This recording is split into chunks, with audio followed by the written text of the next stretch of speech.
What's up, guys? It's Not Your Ordinary Barber with N.Y.O Podcasts. We are here at the Battle of the Boroughs held by the lineup. I got 360 with me, one of the founders. Yes, sir. One of the coordinators, one of the guys holding the event. Yes, Let them know where to sir. find you on Instagram. Yes, sir. Introduce yourself. Yeah, man, my name is Ryan Woods. That's my government name, but I go by 360 FCF on Instagram, you know what I'm saying? And out in the streets, out in these shops, I'm 360 FCF. Y'all know what time it is, man. I'm part of the lineup, and you know, this is a culmination of all of the hard work that we've been putting in ever since, I would say, close to 10 years ago. So when was the first show you guys put together? First show, I'm sorry. Yeah. Now, let everybody know, there's 5 of you guys, correct? Correct. All right, yes. Now, when was the first time you guys put a show together? All right, there was a showcase at my man Showtime shop. We did a barber showcase, and it was roughly 10 years ago. Wow. And we were doing showcases once every other month for about a year and a half straight, just to get the word out that there's some unity in the New York barber industry. And, you know, just the way we approach everything, and just a New Yorker, the way a New Yorker approaches life is, listen, nothing comes before my individual hustle. Yeah. However, the only way you can grow is if you work with others. So you'll end up stalling out and hitting the ceiling just thinking about self.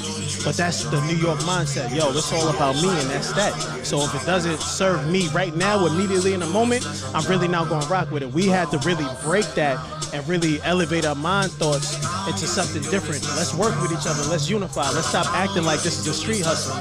This is a career. So let's stop acting like we're on the block just hustling to make money, where if I make more, it hurts you. Or if you make more, it hurts me. Nah, that's not how this thing works. In any profession, there's plenty of money to go around for everybody. There's plenty of opportunities for everybody. So we need to start acting like that.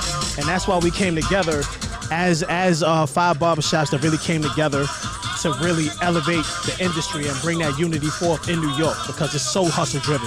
Now, how did that start between the 5 of you guys? Yeah, so it started as a couple of meetings. We met with people that were from other regions. We met with a couple of Cali people. We met with people from Jersey and everything like that.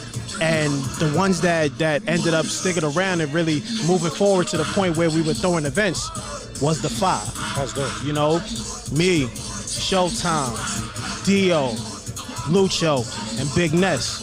So we were the 5 that really continued and kept that pushing and started doing events. We did lifestyle events. We did bowling events. We kept doing showcases. Okay. Now we're doing the barber battles. It's our 3rd barber battle that we're doing. Let's talk about how much work goes into throwing an event. I can't describe to you how much work goes into throwing an event like this. So you have to think about it from just the corporate side. It's a lot of emails, a lot of reaching out, a lot of rapport building that you have to do with people, a lot of introductions. And this is online, this is papers, this is email and everything like that. Then you have the other side of meeting people. You shaking hands. Yeah. That's where the barber talk comes in. We run into these barbershops. You run into like thousands of barbershops every time we throw an event like this, just to shake hands, just to build that awareness, to let people know that we're doing something different out here. And that's another level of it. And we're not talking about, all right, let's line up vendors, let's reach out to them.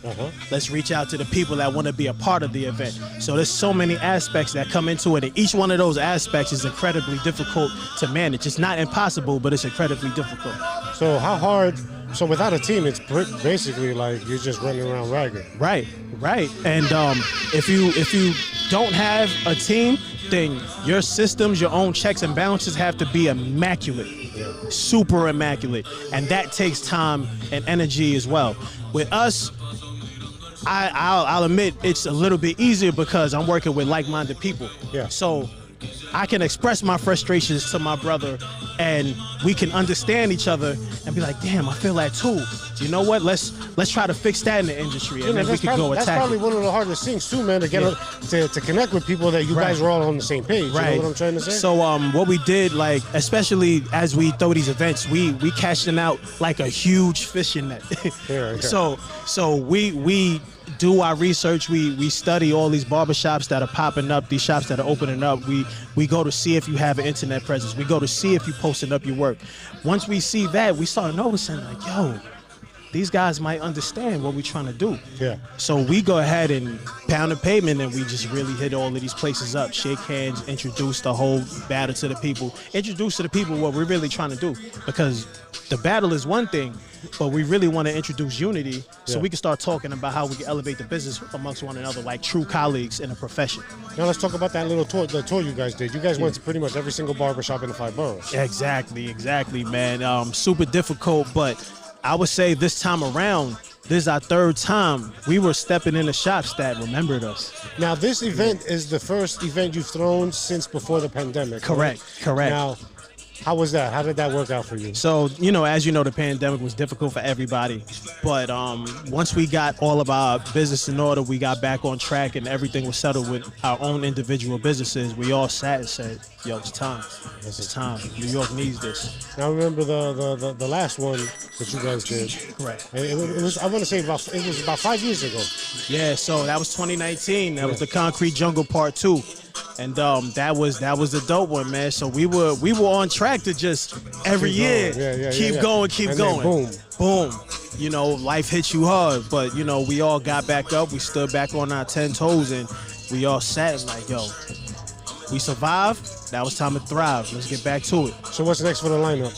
What's next? Definitely, we running this back. That's one thing, but with the success of this, now we're considering more different themed events. We're gonna tap into our lifestyle events even more. Okay. We hit the streets a little bit earlier on in the year than we wanted to, and started doing our prep a little bit earlier in the year. So we getting back to our bowling events that people were loving and everything like that. Look out for boat rides. Look out for more showcases. And be on the lookout for an expo. That's dope. Yes, all right, sir. guys. So listen, I know he's busy as hell, so I'm gonna let him go.